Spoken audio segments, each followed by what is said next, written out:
7:36 right now. Shout out to DJ Technology. That boy is focused. Oh, yeah. Shout out to Big Sam, too, 6'5". Yeah. Geek Squad. Is that what Geek Squad? Geek Squad. In the studio with us right now, as you all go to watchv103.com. Yeah, she's here. The author of the Love Playbook, Rules for Love, Sex, and Happiness. Yay. That sounds so professional.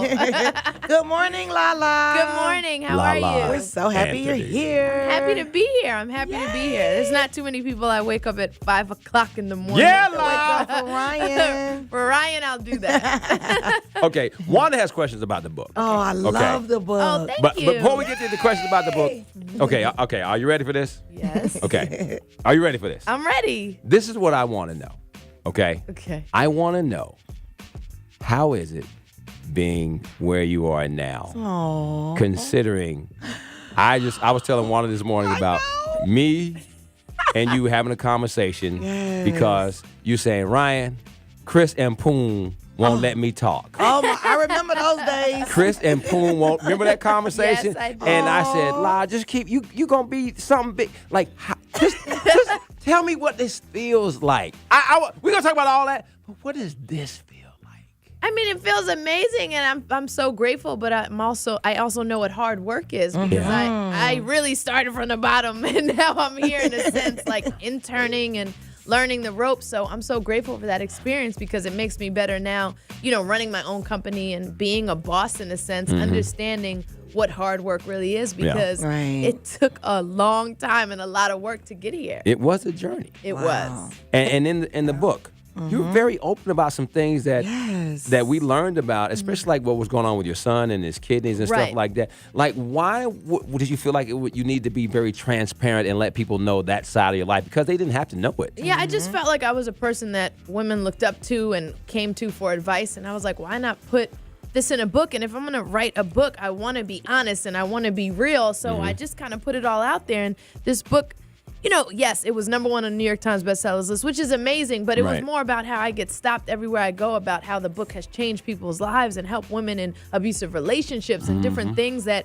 they've been through. That's what makes it successful to me, not necessarily the accolades of, it went #1, which is amazing, but the success comes from talking to young women and seeing how they've responded to the book. I'm so happy that Ryan asked you that question. Or mention the situation you were going through when you were in radio. You would sit there some mornings, afternoons, or whatever day part you were in, and not be able to talk, because in this world, for us, it's kind of rough. I've been through that. Yes. So I understand, and I'm so happy that you're in a different place, because you're right, we have to learn, we have to grow. But now you know how to do it. We didn't know where to jump in. No. We didn't know when to talk, when not to talk. But I just want to say thank you for sharing that, because I've been in that place. Oh, awesome. Yes. Yeah, and I mean, you're doing amazing now, so it's great. We obviously we figured it out somehow, so that's a great thing. Absolutely. Lala in the studio with us right now. She's going to be here for a couple of breaks. 2900 Peachtree Road in Buckhead tonight. She'll be signing her book at 7 o'clock. For what's happened now in the past 5 years, like your progression, and I mean the radio and the MTV, like people couldn't do that now, because those shows like the TRLs, those things don't exist anymore. Do you just feel like it was the right place at the right time? I mean, you kind of capitalized on the right moment. Yeah, it definitely was the right place at the right time. Definitely, someone, God, of course, looking over me and making sure this thing was done correctly. But, when I was on MTV TRL, it took me after the fact now, when I look back, to understand what a big moment that was. I was at the height of TRL, where pop music was incredible, and we were flooding Times Square every day. You don't realize the power of it until afterwards, when you look back and you're like, wow, we were part of something special. And then to be able to leave MTV and continue to make a career for myself has been great, because a lot of people, it gets tricky after you leave MTV. A lot of people kind of don't know which way to go. Right.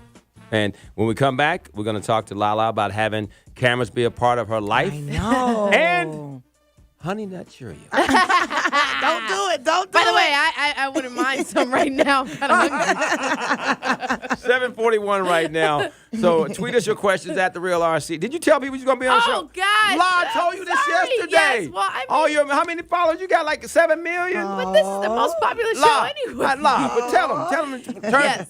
Go to watchv103.com. Okay. And see Lala in the studio. She looks great. We're going to talk about the Love Playbook when we come back. And Let me you write know, that down. what's it like to have cameras around? Because we've seen, and Juan and I lot of talked about it. relationships go down kills because of relationships a lot reality. of times. They All right. do. Daryl, we don't Talk want to kill about our it. relationship with our audience with the traffic, man. What's going on?